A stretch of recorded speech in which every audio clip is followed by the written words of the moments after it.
मगर माया ने आज खुद अपने आप को समाज के रूह फरसा अहकाम के ताबे कर लिया था, है ना।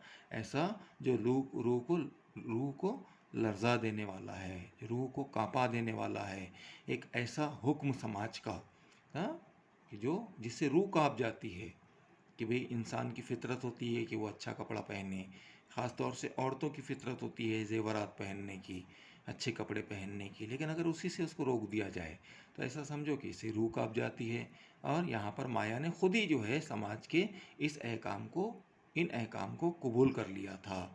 इसने अपने तमाम अच्छे कपड़े और ज़ेवरात की पिटारी एक संदूक में मक़फ़ल करके चाबी एक जोहड़ में फेंक दी थी, है ना, कि भाई आइंदा जो है मेरा दिल ही ना बोले ऐसे कपड़े और ज़ेवरात पहनने को।